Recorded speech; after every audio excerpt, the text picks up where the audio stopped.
Какие бренды носит человек с зарплатой 100 тысяч рублей? Ну, если брать из наших брендов, то это Тома, Витона, Джанора. Приблизительная стоимость брюк, например, от 10 тысяч. И худи, там ветровочки, наверное, от 15 тысяч. 300 тысяч рублей. Это будут уже марки Ксения Дизайн, это Хано или и Акваменте. А 500 тысяч рублей?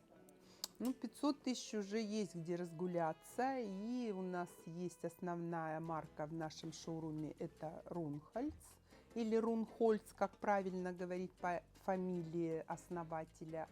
Это Полофнер, это Приватзахан. Ну и если у вас будет время, заглядывайте к нам в шоурум.